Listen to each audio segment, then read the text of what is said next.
लोगों ने मजाक उड़ाया हमारे दलित भाइयों का। लोगों ने यहां तक कहा कि ये तो गोबर से दाना चुन करके खाने वाला समाज है। यहां तक मजाक उड़ाया। उनकी बहन बेटियों की इज्जतें लूट ली जाती थी, एफआईआर दर्ज नहीं होती थी। लेकिन मान्यवर काशीराम नहीं रुके। मान्यवर काशीराम पर इल्जाम लगा, जो इल्जाम आज हम पर लगाए जाते हैं।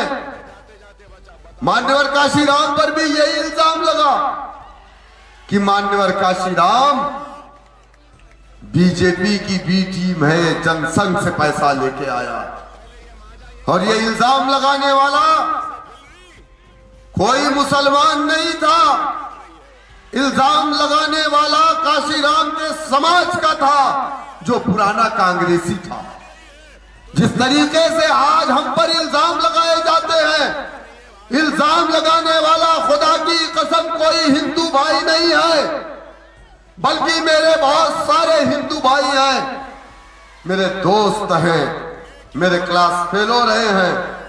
वो मुझसे कहते हैं अभी तेरा समाज तो पागल है। अगर इतना काबिल नेता हमें मिलता तो हम इसे भगवान बना करके पूछते। लेकिन मेरे समाज के लोगों, मेरे लीडर पर इल्जाम लगाने वाला कोई दलित का बेटा नहीं है। मेरे लीडर पर इल्जाम लगाने वाला कोई ठाकुर ब्राह्मण का बेटा नहीं है। मेरे लीडर पर इल्जाम लगाने वाला मुसलमान है, चाहे वो समाजवादी का चपरासी है, चाहे वो कांग्रेस का चपरासी है, चाहे वो बहुजन समाज पार्टी का दलाल है। सेम यही इल्जाम काशीराम पर उनके समाज के लोगों ने लगाया।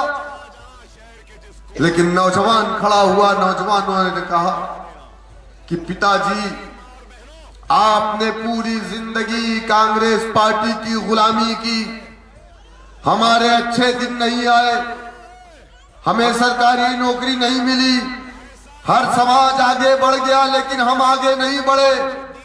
आपने गुलामी की, आपकी जिंदगी खत्म हो गई, फ्यूचर हमारा है, भविष्य हमारा है, मुस्तकबिल हमारा है। अब हम गुलामी नहीं करेंगे, नीला परचम हमारा परचम है, बहुजन समाज पार्टी हमारी पार्टी है, काशीराम हमारा नेता है। तो लोग कहते हैं ना कि जिस ओर जवानी चलती है उस ओर जमाना चलता। तो नौजवान जब खड़ा हुआ तो पिताजी ने भी कहा कि बेटा जा अपनी जिंदगी जी ले, यकीनन मुस्तकबिल तेरा। जमाना देखा, दुनिया ने देखा, जिस समाज के दरवाजे पर लोग पानी पीना पसंद नहीं करते थे, लोगों ने पैसे देकर के उस समाज की बेटी से मुलाकात किया। लोगों ने उस समाज की बेटी के जाकर के पैर छुए, चाहे वो अब्दुल था, चाहे वो ठाकुर था, चाहे ब्राह्मण था, चाहे गुप्ता था, हर समाज ने जाकर के बहन जी का पैर छुआ और लोगों ने नजराना दिया, टिकट लेकर के आए और जाकर के इलेक्शन लड़े। कितना फीसद है वो समाज?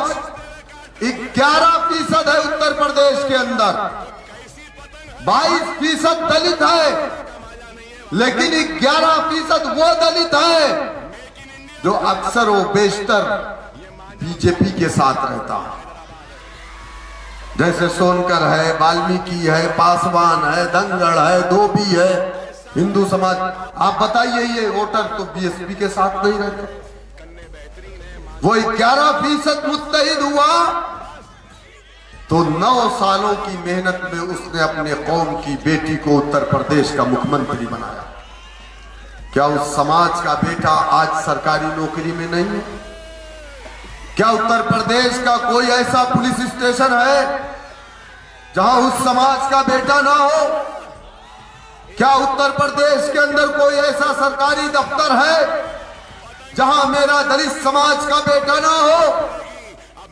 आपका बेटा कहां है? कहां है आपका बेटा? अब्दुल पोछा लगाएगा, अब्दुल दरी बिछाएगा, अब्दुल कुर्सी लगाएगा। नौजवानों, आपने जज्बात में आकर के अपने मुस्तकबिल के साथ खिलवाड़ किया। हमारे बुजुर्गों के पास जब ऑप्शन नहीं था, कोई मुतबादिल नहीं था। चलो ठीक है, तारीख शाहिद है कि इस मुल्क के अंदर कोई सेकुलर रहा है तो कलमा ला इलाहा इल्लल्लाह मुहम्मदुर रसूलुल्लाह पढ़ने वाला था।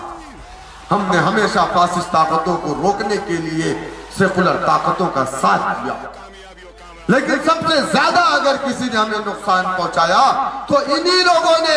हमको लोग कहते हैं कि तुम बीजेपी की बी टीम हो, तुम बीजेपी के बारे में नहीं बोलते। हम कहना चाहते हैं, हमने बीजेपी को कभी अपनी पार्टी नहीं माना, हमने बीजेपी को कभी वोट नहीं डाला, समाजवादी को अपनी पार्टी माना, कांग्रेस को अपनी पार्टी माना, बीएसपी को अपनी पार्टी माना, वोट दिया, नोट दिया, इख्तिदार की कुर्सियों पर पहुंचाया। इन्होंने हमें हमारे जायज हुकूक नहीं दिए, हमारे साथ नाइंसाफी की।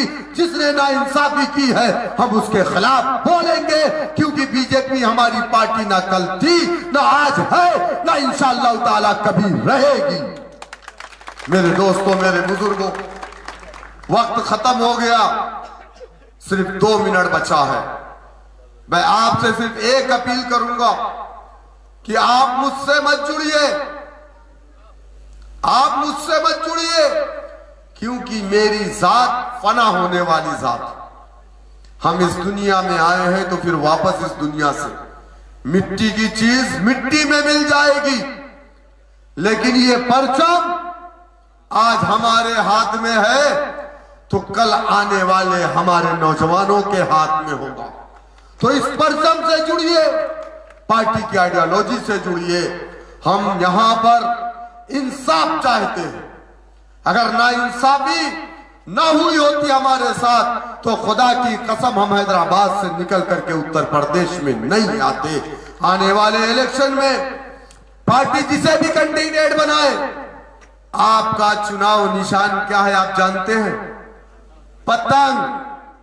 पतंग वाले चुनाव निशान के सामने वाला बटन दबाएं या मोहर लगाएं और अपने आप को मजबूत करें। कब तक दूसरों को मजबूत करेंगे? मैं इन्हीं बातों के साथ अपनी बात को खत्म करता हूं। मैं आप तमाम का शुक्रिया अदा करता हूं, बहुत बहुत शुक्रिया। मैं अपनी माँ और बहनों का भी शुक्रिया अदा करना चाहूंगा और मैं आपसे भी अपील करूंगा कि इलेक्शन में आप भी बढ़ चढ़ करके हिस्सा लीजिए, आप भी सियासतदान बनिए। अगर हमारे गैर मुस्लिम भाइयों की बहनें मिनिस्टर बन सकती हैं तो मेरी बहन मिनिस्टर क्यों नहीं बन सकती?